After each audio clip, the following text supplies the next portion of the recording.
weltare ɓiɓɓe fulɓe andu diine maɗa fedde heblo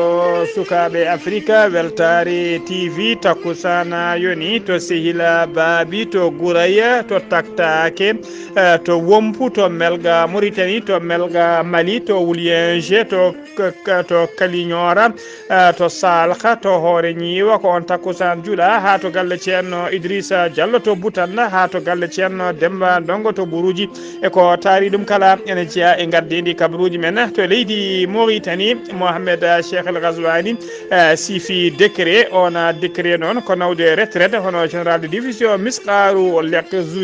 jugeyi wondude généraux ji jeeɗiɗi waɗɓe o neldi ɗumen to nawi ɗumen to retraite to leydi mauritanie ha joni babaɓe taw ko fedde witede APSB woni association des professionnels de la santé des babaɓe ina ɗamini yuɓɓinde ñalli tawa ko ñalɗi safaruji ñande nogase jeenayyi capantati e goho lewru bowte en ɗum gonɗen ɗum to leydi sénégal abdou karim sall rokki fedde rewɓe taw ko rewɓe fedde rewɓe ɓe mbawo ɓe keeɓi chèque mo temedde ɗiɗi million taw ko franc CFA to leydi mali ma en kaali jaltugol aduna biyetenoɗo Oumou Diarra on noon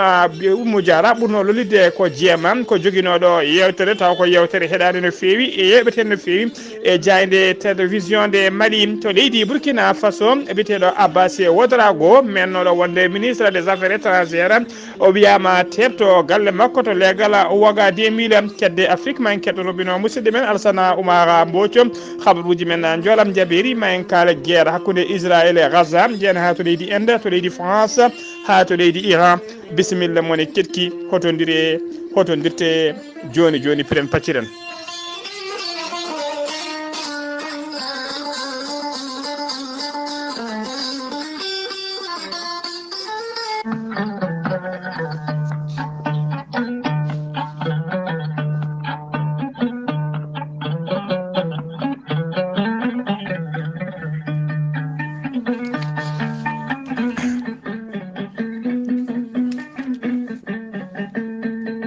aadi bil aadi salade aadi ɓuuri firtude aadi ceerno djiby sy wi ko firtata aadi mo sifodiri e weltare ɓiɓɓe fulɓe andu diine maɗa ceerno djiby sy ko wittiyanke leɗɗe ko safriyanke safruji fina tawa ceerno djiby sy ko jaadinɗo ɓalwal e danawal kala ceerno djiby sy allah ne rokki ɗum mbawka e hattani wawde yaltinde borosaji kewɗi comiɗe nder reedu neɗɗo ɗi neɗɗo fonno sekede reedu mum seeke itte o yaltinaɗi ha laaɓa taw reedu ma sekaka ceerno djiby sy ene jogui leɗɗe ene safa rafuji kewɗi ɗi jiida ciirol omo safra wonduɓe kiste fibrom dogam site wonduɓe AVC asmo diabète tension ceerno djiby sy ne jogui leɗɗe fannuji tati hen fannu goto sa ƴetti ɗum fodde sappo e tati rafine yalta e lama ha laaɓa fannu goɗɗo ne safra fodde sappo e jeene rafi fannu tataɓo waddude koye gawri suuna e gawri walla gawri gawri suuna e walla gawri feela so tawi a waɗi no wirumani ene yaltina dendagal morsaji comiɗe nder ɓandu maɗa ha jiira guite maɗa ceerno djiby sy ene yawrel ɓen rewɓe sattoraɓe dewle sattoraɓe dewle dartoraɓe ceerno djiby sy ene safra dendagal rafiji goɗago kala e on fannu kadi omo safra jippiɓe leece yawɓe yitade koye mumen ceerno djiby sy ene jogui leɗɗe biteɗe muuɗa hirda ƴetta ɗum ɗon joni jiita hoorema hano hannirta ni ceerno djiby sy ko bawɗo listihara ko indema inde nene ma dokkatamo haala ko wone nder ɓerde ma ha cikka ko toon hooɗi listihara leydi mauritanie ko ujunere uguya so tawi ko leydi sénégal e dendagal leyɗele ñamoje franc CFA kala ko 2000 francs ceerno djiby sy ne jogui numéro wave e numéro orange money so tawi a lumbi hen halis ma waɗanma listihara hano hannirta ni on numéro mbatta ko 78 128 35 98 so tawi noon ko yiɗɓe haaldude ceerno djiby sy to banggue appel ha to banggue whatsapp kala ko numéro makko leydi mauritanie mbatta ko 47 22 80 84 ceerno djiby sy ne andi dendagal kilineɓe mum e oɗo saaha mo tawi to nakshot lamorgo leydi mauritanie to base makko ni tek omo andini yimɓe kadi wonde base makko tawateɗo Agnam Siwol ne golla hano hannirta ni ene tawi toon min yi kono wiye ceerno Djiby Déme ceerno Djibi Dem numéro mum mbatta ko 00 221 77 395 99 17 ceerno Djibi Sine andi dendagal kiliɗe mum leɗɗe kese pul ene gaari ɗen leɗɗe ne waɗi hen leɗɗe ittata ko seero heccidina reedu ma ha heccida ɗe itta estoma omo jogui leɗɗe kadi a jubbat hen seeɗa mbaɗa e ataye dendagal ñonkoto gonɗo e reedu ma yalta ha laaɓa ko leɗɗe ɓeydoje goragu kadi moƴƴude ndewagu ceerno Djibi Sy ko laaɓɗo reedu malaɗo wone mbadden danɗo faade makko.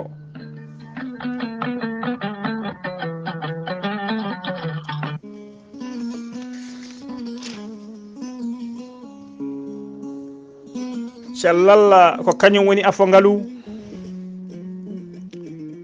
cellal ala coggu gandal ne weeli kono gandal kadi jaadugal e nundal ɓuuri welde ceerno Amadou Tidiane Diallo melga wuuro jinneji ko gando bindi laaɓaɗo leɗɗe ceerno Amadou Tidiane Diallo ko jaadude ɓalwal e danawal kala ceerno Amadou Tidiane Diallo ne safra fiiji kewɗi ɗe jiiɗa cirolo omo safra wonduɓe koyɗe musoje keeceje musoje koyɗe guloje ɓalli ƴakkoji kala ceerno Amadou Tidiane Diallo omo safra ɓen yanoɓe barogal ɓe seydineji bakliti hoore mumen ha habɓa ceerno Amadou Tidiane Diallo mo melga wuuro jinneji dendagal rafi mbawɗa wondude kala so tawi on maldana on ɓurata hen balɗe tati tawa wi wen ceerno Amadou Tidiane Diallo ne yawren ɓen ustoraɓe goragu e on fanno mo jogui leɗɗe wiyete ko meeɗi moosa ceerno Amadou Tidiane Diallo mo melga wuuro jinneji ko pirowo koyɗi ko bawɗo listihara ko indema dokkatamo o haala ko wone ma ha mbiya yoni listihara waɗirte ko ujunere uguya ceerno Amadou Tidiane Diallo mo melga wuuro jinneji ne andina dendagal kilineɓe mum e oɗo saaha joni mo tawi nder nafcot lamorgo leydi Mauritanie galle makko ne tawe to leegal 6e hakkude robine 4 e robine 5 so tawi a ari yettima ha gara citernaji ma soyno ɗon étage mawɗo ene waɗi karoje walla so tawi a noddi oɗo numéro woni 46 94 21 91 mawo jaabe ha no hannirta ni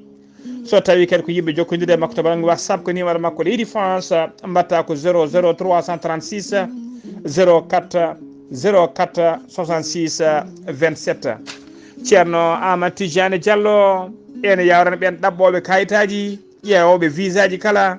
e ɗaɓɓoɓe golle yiɗɓe embauche jokkodire ceerno Amadou Tidiane Diallo joni jiiɗɗa hoorema ha no hannirta ni ceerno Amadou Tidiane Diallo mo melga wuuro jinneji kollaɓɗo reedu malaɗo wune mbadden danɗo faade makko.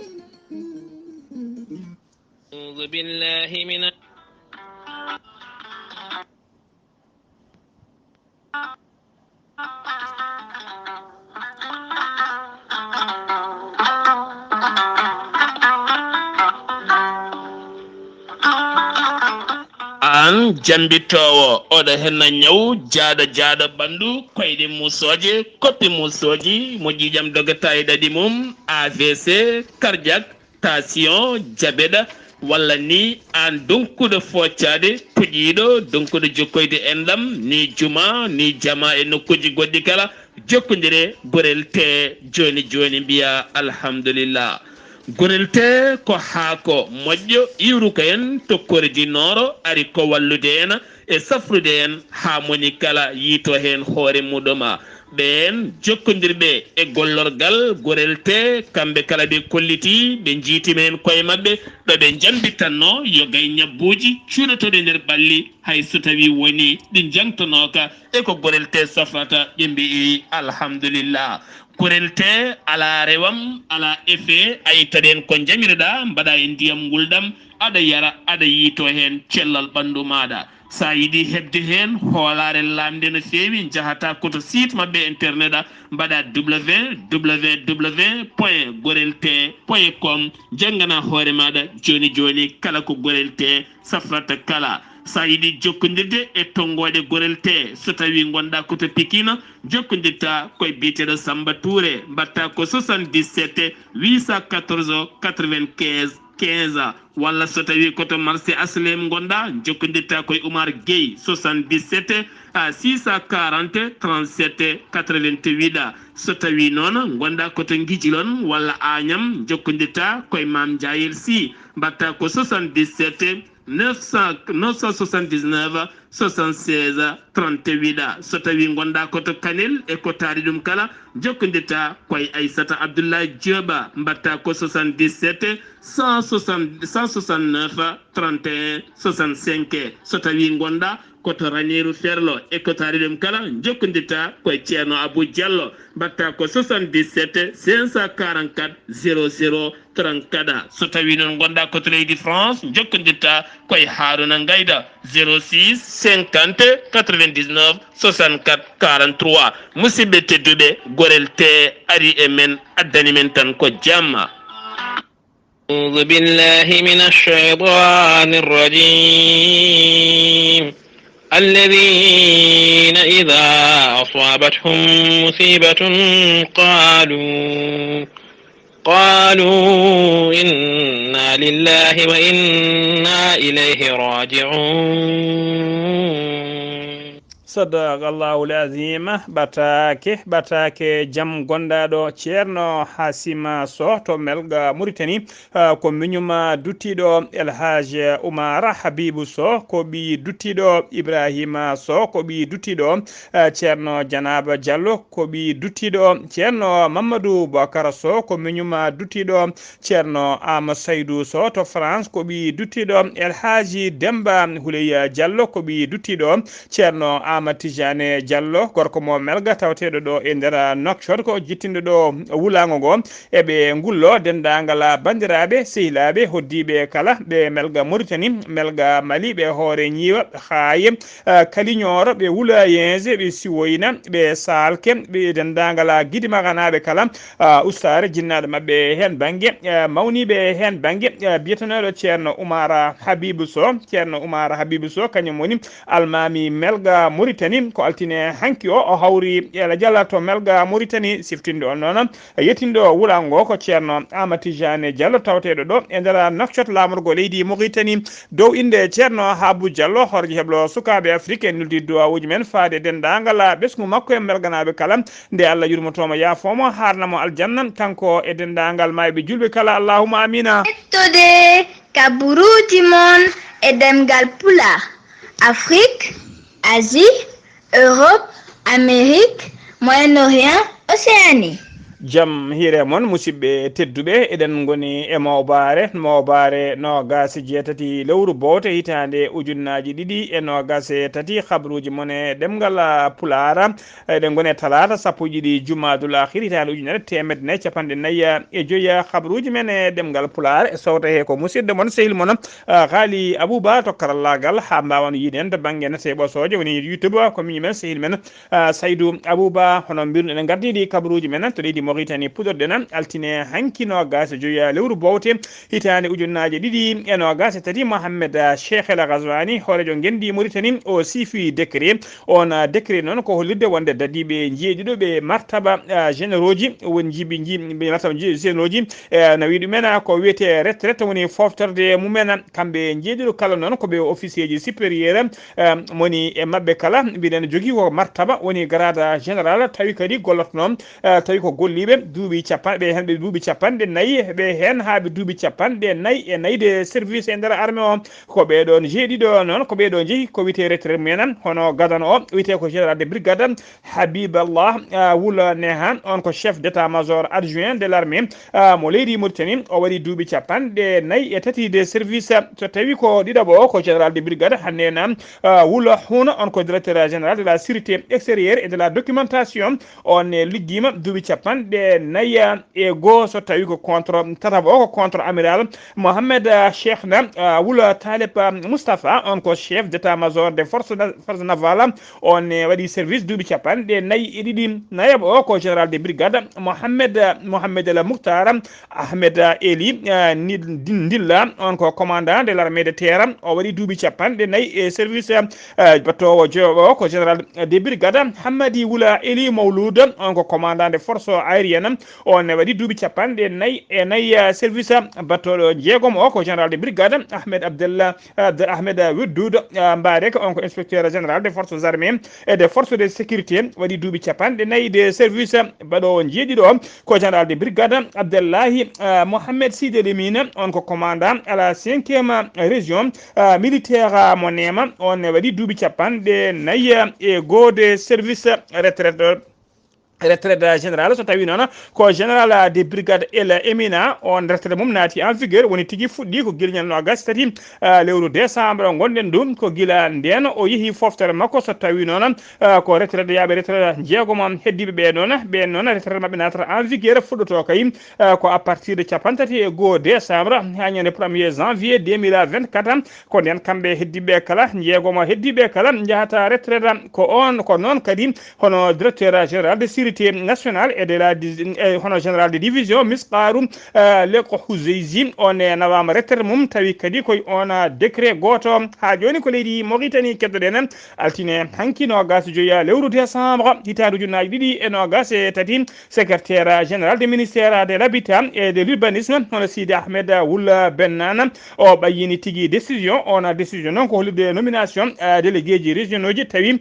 ko fannu habitat e nder wilayaji kewɗi no feewi e nder ɗina délégué ji noon régionaux ji suɓaɓe kay hen goto tawi ko debbo biteɗo Jamila Mohamed Talib nomalo joni délégué régional au ministère de l'habitat et de l'urbanisme e nder wilayade Nouakchott banggue hirnangue on noon juuɗe mum ina moddi e mbuñari ndi tuuma noon ene qime ha temedde 7 million tawa ko haaliss ugoya e limore e hinde nde o nangganoma seeɗa o soka ko adi kay komo woppite e nder délégué ji régional suwaɓe hesoya kadi ene tawe hen Eli Wul Mohamed on ko délégué régional Nouakchott banggue rewo e Sidi Wul Ahmed Deyda on waɗama délégué régional Nouakchott sud woni Nouakchott banggue worgo e Djibril Idrissa Gueye on waɗama délégué régional région mo Tagan ha joni ko leydi Mauritanie keddoɗen altine hanki nogas joya lewru bowte hitande ujunnaji ɗiɗi e nogas e tati jagorgal leydi Mauritanie kalfinaɗo ko fate e juulagu e l'industrie wondude e tourisme hono biteɗo Robata Wula Bennahi o waɗi kanko e wondude e gouverneur mo Adrara hono Abdellahi Wul Mohamed Mahmoudou ɓe mbaɗi inauguré cérémonie ɓe ardima cérémonie taw ko uddirgol hôtel Kesopula jaaduɗo e jamanu tawi kadi ko hôtel touristique de o standing to attara jagorgal galngal noon o yetti o jarni oɗon joomgalu tawi ko notable kadi ko neɗɗo dawrugol e nder falde atara biteɗo aynina Wule Eyyi tawi kadi ko neɗɗo dawrugol mahaɗo oɗo kaya hôtel jaaduɗo e jamanu bawɗo kay jaɓɓade hoɓɓe taw ko ha tengti noon e tourisme en aroɓe kay wangade adrar hano hannirta ni ko hôtel noon mo hono soit taw waɗede e nder soit taw yiyede e nder adrar no didorno oɗon hôtel noon golle muɗum taw ko banggue mahagol ngol nder mum ko temedde 4.6 million taw ko haalisa ugoya e limore hinde de ine tawe e makko 3 suite tawi wete makko koɗande tati hinde suite tawi hen suite goto ko suite présidentielle wondude sappo e tati chambre e salle de réunion bawɗo jaɓɓade ha yimɓe nogas ene tawe hen kadi salle de conférence mawɗo no fewi jaɓɓotoɗo fodde 150 neɗɗo ene tawe nder makko kadi restaurant goto wondude nokku to café e ataye jarate wondude salle de réception wondude piscine wondude tigui e blanchisserie woni nokku to jomji guppete ene tawe hen kadi pâtisserie to gâteauji pewnete wondude e salle ɗuji de bain woni nokkuji ɓuftodi taw ko jaaduɗi e jamanu hôtel o kadi golle makko hôtel o kay oɗo saaha joni ene gollina fodde 7.6 neɗɗo tawi hen 16 ko permanent woni embauchable 6 heddiɓe ko no permanent ha joni kabaruji men ɗemngal pulaar to leydi Mauritanie ha joni gen ha to babaɓe fedde taw ko fedde fayodinde daraniɓe kay ko fati kay e safruji fedde witende APSP woni APSB woni association des professionnels de la santé des babaɓe e gaddogol docteur Ba Kasuma noon ina Ba Kasuma nden fedde noon eɓe juɓɓina ñaldi taw ko ñaldi safruji e holkiso ɗum noon ko ñalɗi noon ina ñalɗi noon ɗin ñallino e gardugol docteur Ba Kasum noon ko kañuma woni ko Ba Kasum kañuma tigui woni drasa mo adrara ɗina ñalli noon ko ñande nogas e jeenayyi capantati go lewru décembre ko nden tigui ɗi juɓɓinate ko nden tigui ñalli ɗi juɓɓinte ko ɗiɗo fannuji noon tijjama garton docteur eɓe e ɗiɗo fannuji kañumen tijjama garton ko wayno waɗoɓe médecine général waɗoɓe cardiologie woni safroɓe ɓerde ko waɗoɓe dermatologie ko wayno safroɓe tigui guri woni ɓalli yimɓe wondude ophtalmologie woni ƴe holkistoɓe guite safroɓe guite e soin buccaire soin bucco dentaire woni tigui safroɓe ñiiƴe docteur eɓe dentiste ne wondude e pédiatre safroɓe sukaɓe e neurologie ji woni safroɓe ɗaɗi wondude gynécologue uji ma gartoon wondude petite chirurgie woni tigui opération ngaji tawa ko tokosi gueɗe goɗɗe no fewi kewɗe ene tijja toon dendagal babaɓe noon commune babaɓe ko taari ɗum kala ene bisma kay e ɗiɗon ñalli tawa kadi ko ñalɗi safaruji e gardugol noon mbiɗen gardugol e oɗon gardugol hono oɗon gardiɗo ɗiɗon ñalɗi tawa kadi yettini ɗo kaɓal keɓden kabaru o koye bandi men debbo hono biteɗo Ba Huleyi ko sage femme to hôpital mo kay hayɗi e kañum kadi woni trésorier ndeɗon fedde taw ko fedde professionnel pour la santé e nder falde babaɓe ha joni kabaruji men ɗemgal pulaar sen ummima to leydi Mauritanie ko to leydi Sénégal paɗena to leydi Sénégal ko balɗe ɗiɗi tan donc heddi kay e subgoji balɗe ko lebbi ɗiɗi tan heddi e subgoji taw ko suɓade hoorejo leydi Sénégal joƴƴingol taw kadi ko jogoɗo lomtade Macky Sall hoorejo leydi ɗi ɗina subgoji tijjani ñande nogas joyi lewru février hitande ujunnaji ɗiɗi e nogas e tati e oɗo saaha joni noon biriji ɗi kala nana dogana kay conseil constitutionnel ko toon dossier ɗi kala mbaɗete tigui traité ko kamɓe kadi ƴewata so tawi kay folɓe ƴetteɗe eɓe potani ƴettere kala ko talata hande noon hono sanga minuit ko nden tigui woni dernier jour ko fati kay e uddata ha laaɓa ɓen taw ko yiɗɓe joƴƴinoyde candidat ji mumen hanki noon yiyama toon mandataire uji ɓiɗo candidat ji hono mandataire Anta Bakara Ngom yiyama toon mandataire Mami Thiaw Niane yiyama toon mandataire Mam Boya Diaw yiyama toon mandataire Ousmane Sonko yiyama toon mandataire Bassirou Faye yiyama toon mandataire Mimi Touré yiyama toon ɓeɗo kala noon gari kay ko addude walla timmitinde dossier ji gari ko addude dossier ji walla timmitinde dossier ji candidat ji mumen ko ñande nogas e jeetati décembre noon conseil constitutionnel waɗa tigui fuɗɗoto tirage mabɓe o sor ko fati kay e tredde ɗiɗon dossier ji ha joni ko leydi Sénégal keɗoɗen ñamde ko remno kay ɓuuri webde wadde ko wino hono Abdou Karima Sall waɗi tigui ko wino caggal kay nde o wanno junggo e jiifa makko o walliti ɗeɗo pelle taw ko pelle jeunesse o walliti kadi ɓen mouvement taw ko mouvement sportif joni kadi ko fedde taw ko fedde rewɓe ɓe mbawo ko tem tigui o addi ballal paydingal no fewi o weeɗiɓe noon enveloppe ene waɗi 2 millions woni Allah mbiyana chèque mo 2 millions taw ko franc CFA ko chèque o rokkiɓe noon on chèque noon o rokkiɓe koto siège tatala bitegal CICS ko toon ɓe keewi ngallona balla noon beele kay eɓe mbawa tigui wawande koye mabɓe hano hannirtini habaruji men ɗemgal pulaar to weeli ngala ferlo ñande jamma alkimisa ene wiyete aljuma nogas e tati lewru décembre gonɗe ndu sanga 2 heures ko sagataɓe buumiɓe woni encagulé kañumen gari e auto mumen mo hinde 4x4 ɓe dajji ɓe hinde 4x4 kay danejo jilli kay poste de santé mo weeli ngara ferlo taw mo weeli ɓe ngara ferlo tawteɗo nder département mo Ranérou 3 kilométre hakkude mum e Linguére ɓe gari noon koɓe joguiti ɓooli mabɓe e ɓe joguiti jasiji e labɓe mabɓe ɓe mbawi tigui helde damal poste ngal ɓe naati nder ɓe tawi toon vigile woni tigui joguiɗo sécurité o ɓe kepti portable uji mum ɗiɗi ɓe kepti portable uji makko ɓe menacimo yo holluɓe kay holto coffre fort o woni ko ɓe nanguimo tigui ɓe tonguimo ha o ɓiiti caggal kay nde ɓe jiyani ɗon haydara ko ɗon kadi ɓe jolnimo e werlam mabɓe ɓe namdimo nde o hollitaɓe galle patron goto taw ko commerçant mawɗo tawateɗo e nder commune ɓe keɓani noon ɓe keɓani toon haydara noon ko ɗon addaniɓe yidde nawde oɗon vigile gulal ɗi ne kewi noon e pooɗe duure he nde heewi ko ɗon tigui hoddiɓe nani dille jaltine gulla wuyɓe ko ɗon tigui ɓe beddi oɗon vigile moɓe tonguno ɓe jolni e oto on gañima hen seeɗa ɓe jeehi laabi mabɓe ɓe cuwata o yitede gendarmerie falde ɗe noon ari waɗi constat mum udditi hen losgoji muɗum ha joni ko leydi Sénégal keɗoɗen oto goto doganoɗo dogdu fakkinde no fewi waɗi accident o yani tigui ha waɗi tallo barigal woni tigui tono e dow autoroute à péage tolno nokku biteɗo Sébi Kotana altine hankino gas joyi lewru décembre 2023 waɗi noon barmuɓe hen hewɓe no fewi e nder barmuɓe ene waɗi hen tampuɓe no fewi ha joni kabaruji men ɗemgal pulaar to Sibasor en tawe tigui e sunare jaltugol aduna gon jalnode aduna kay mennoɗo wonde maire commune o biyetenoɗo Djiby Kalidou Niang noon e ko commune Siba en ko Djiby Kalidou Niang kañum tigui woni jaltuɗo aduna jande weltare ɓiɓɓe fulɓe an dine maɗa weltare TV e gaddagol ceerno Abou Diallo fedde heblo sukaɓe Afrique neddi duwawuji men faade ɓesgu makko e faade Sibasor naɓe kala nde Allah yurmotomo yaafoma harnamo aljanna kanko e dendagal mayɓe julɓe kala allahuma amina ha joni kabaruji men to leydi Sénégal ha joni ko lebbi ɗiɗi tan heddi kay sungoji hooreji leydi caggal himgoji hooreji leydi yiɗi ardade hooreji ni e nder ɗe danda PDS noon waɗi toon tigui e nder landa wiyete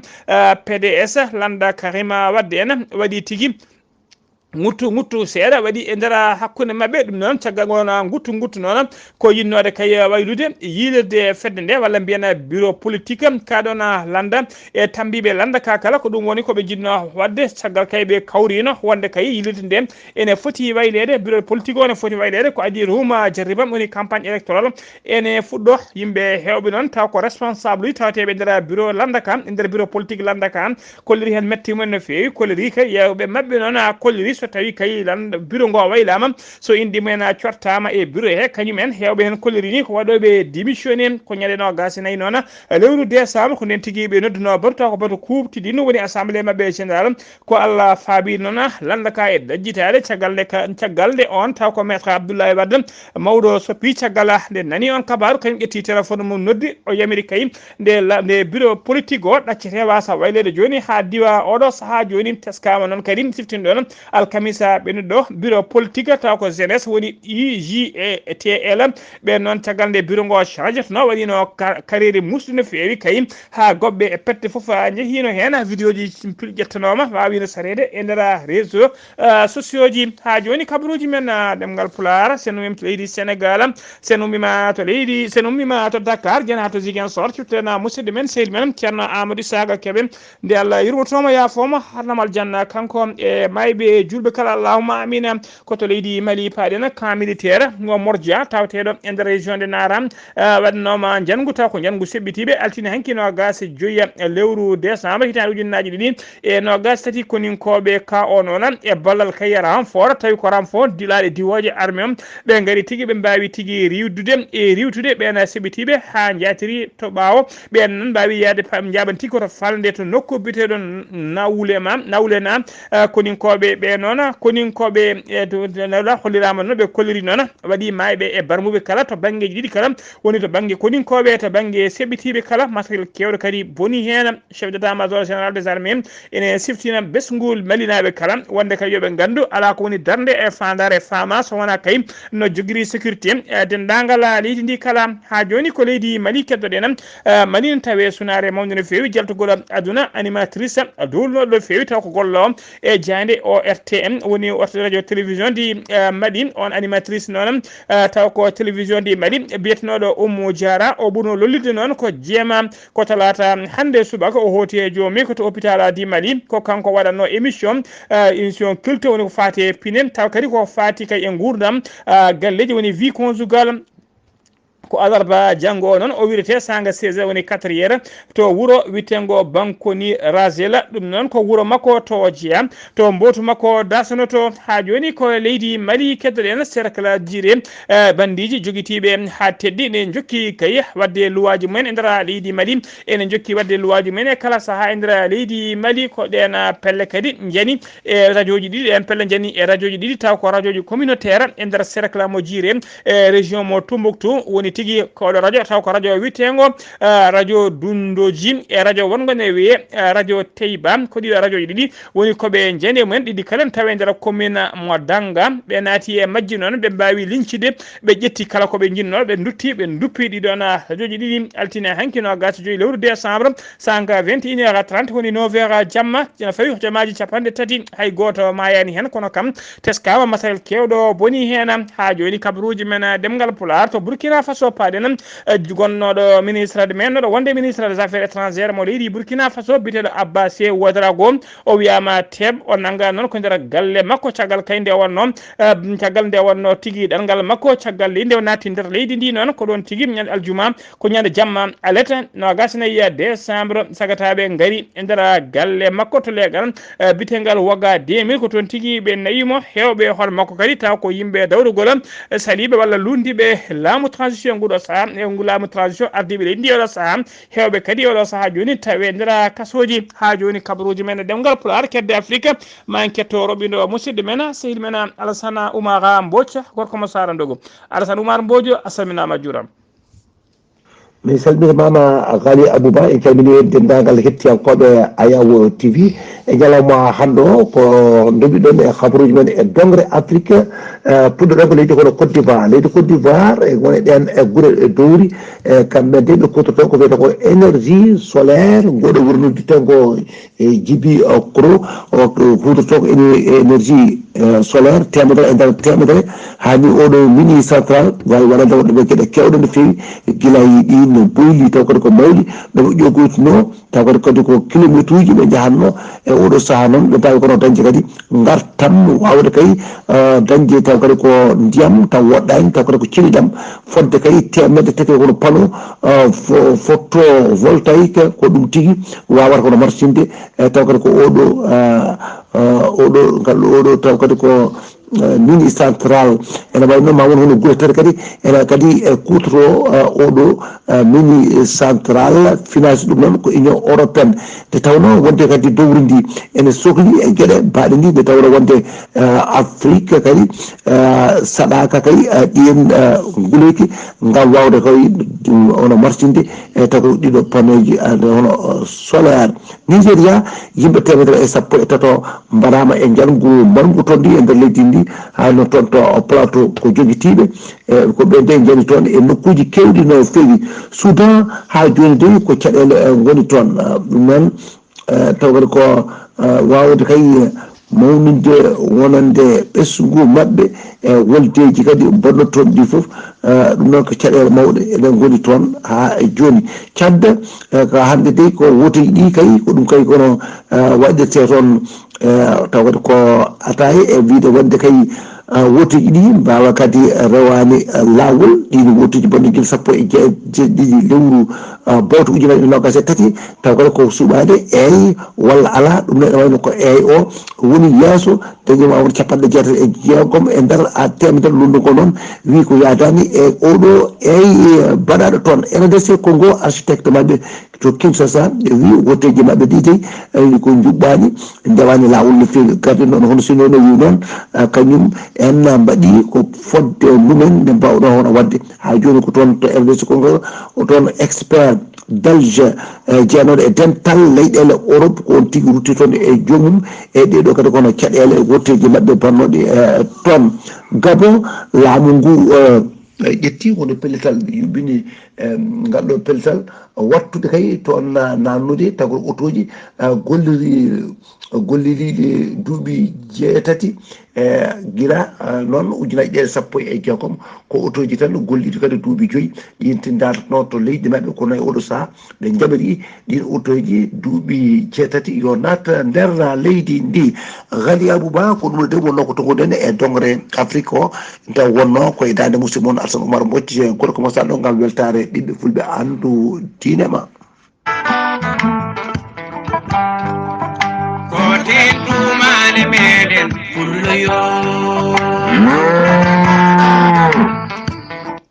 Alassane Oumar Mbodji golle ma jooɗi peewi ko andude kabaruji men dongre e Afrique takkusana yoni ha to galle ceerno haadi mo ceerno Ndiaye babaɓe ko on takkusana kadi juula ha to galle ceerno Boubou to babaɓe ko taari ɗum kala habaruji men joolam jaɓɓeri ko guerre Israël hakkude mum e Gaza talata hande o kadi Israël naaɓe nana jokki jorde bomboje men e pettoje men e nder Gaza altine hanki o ben Yamin Netanyahu hoore jagodde leydi Israël o yamiri yoɓe ɓeydu kay o yamiri koninkoɓe nde ɓeydata dose ko faade e bombardement o holliri noon hidde makko e fandare makko kay ko firtude ha soro ladde e mumtude ha laaɓa ceeram ngal ɗo catala bitegal Hamas o holliri noon jaam heɓetake toon so wona kay o mumti ha laaɓi fedde witede Hamas bomboji ɗe noon bomboji mabɓe noon beddama bomboji kewɗe beddama e nder camp réfugié mo Nursuha beddama kadi ha to sara hôpital Nasser mo kan Younes mo wuro wiyetego kan Younes kala talata hande o Israël holliri ɓe bombardi kene ɓuura temedere cible Hamas to wonno ɓe mbawi tigui beddade hen bomboje mabɓe e nder Gaza internet e téléphone aji kala koko kuppa talata hande o kadi ben Yamin Netanyahu hoore jagode leydi Israël o waɗi jillu makko e nder Gaza o ari noon ko kay sembitinde koninkoɓe makko e sembitinde ɗumen e wiide ɗumen kay yoɓe jokku golle armée mo leydi Israël noddi armée Israël noon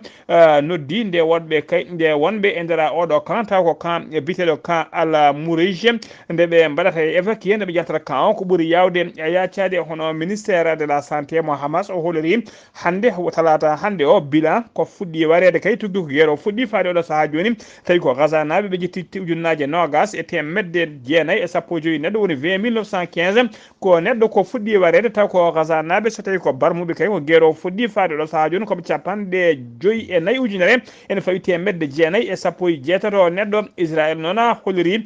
ko trêve o gasi faade hande ko ɓe mbari fodde ujunnaje ɗiɗo taw ko combattant fedde Hamas koto leydi enda paɗen avion nangganoɗo to France kene wona joni balɗe joyyi taw ko tumaɗo addude kay wadde ko wiyete trafic des êtres humains woni tigui nawnude yimɓe e ɗanne taw ko ɗanɗe ndewani lawol on avion noon balɗe joyyi ko feganoto tigui bowal laaɗe e nder leydi France o ɗaccitama ka ɗaccitama ka diwi altine hanki o ka juuroyima ko wendoga hande sanga 4 heures to Bombay lamorgo leydi enda kana avion noon koko hinde Airbus A340 ko guila ñande nogas go lewru décembre ka nanggano e oɗo saaha joni noon ka juurima to nanggano koto rewo ɓaajo funnague leydi France ko hanki ko woppita e ka nawi temedde ɗiɗi e capanɗe jeeɗiɗo e jeegomo passager ɗiɗo tumaɓe ɗon ko passager uji woni ko ɓen mbaɗan taccinanno yimɓe ɗiɗo ɓen noon e oɗo saaha joni keddima to leydi France e juuɗe enquêteur uji en koto leydi France paaɗen to Seine e Marine ko bitede Seine e Marine ko yummiraɗo goto mo duuɓi capanɗe tati e joyyi e sukaɓe mum nayo tawi kay sukaɓe mumen nayo tawa ene mbara altine hanki o e nder galle mumen to nokku to galle mumen to wuuro wiyetego mo sukaɓe waraɓe ɓe noon ɓe jarata ko ɓurɗo ɓe jarata ko yaroɓe duuɓi hakkude yaroɓe duuɓi nayyi duuɓi jeeɗiɗi duuɓi sappo ɓurɗo famdude o yara koye lebbi jeenayyi tuuma noon wariɓe ko babiraɗo barɗoɓe o noon ko bammu sukaɓeɓe ko on tuuma kañuma yoɓi fittade mabɓe o nanggama omo tuuma kanko noon wonde kanko waɗi ɗen golle o nangga koto nokku biteɗo Sévérin ene tawe to Seine Septimus ko talata hande o teɓa omo yara duuɓi capanɗe tati e tati omo wiye noye be ko gandiraɗo noon ko gandiraɗo kala saaha ko wiyete tigui violence conjugale ene sikka kadi wonde omo jogui ko wiyete tigui omo hakkille on ngakki seeɗa koto leydi Iran paaɗen dadiɗo goto tawi komo hinde walla mo hinde gardien de la révolution mo leydi Iran martaba général o wara noon koye nder leydi Syrie ko avion de guerre mo leydi Israël kañumma bombarde ɓe to Damas lamorgo leydi Syrie koye conseil ɓurɓe gardude hakkille e sellude ngandi o jeeyano tigui e o jeeyano o wiyeteno ko Razi Moussavi koye nder legal bitegal Sayida Zeynab ngal Damas ko toon o wara omo tuuma noon jeeyede kay e wannoɓe omo jeeya kay e wannoɓe emo juuɗe makko noon omo tuuma tigui e jeeyanoɓe kay wannoɓe jeeta ko fedde Hamas walloɓe fedde Hamas ha waɗi attaque ñande jeeɗiɗi lewru octobre e nder leydi Israël ha waɗi no ujunere temedere capanɗe nayyi o neɗɗo mbasino hen pittade men taw ko ɓuuri hen heede hen ko civil ko ɗum savino noon guerre gonaɗo oɗo saaha joni e nder Gaza guila nden noon koninkoɓe laamu leydi Israël e service de renseignement kala gonno ko yiilademo ɓe jiitimo to leydi Syrie to Damas ko toon ɓe itti wonki makko musidɓe tedduɓe gasi ha laaɓi ceer ko ɗum ɗo wonno ko min tonga noon habaruji moon e ɗemgal pulaar e sawta he ko musidɗo moon sehil moon Ghalii Abuu Bah to karallagal ha mbawan yiiden to banggue neste ɓoso Saydou Abou Bah so tawi ko roɓino Afrique ko musidɗo men sehil men Alassane Oumar Mbodj gorko mo Sara Ndogu ketki malaki jaam yo jaam Allah jogomi jogo on Oti tumani meɗen fullo yo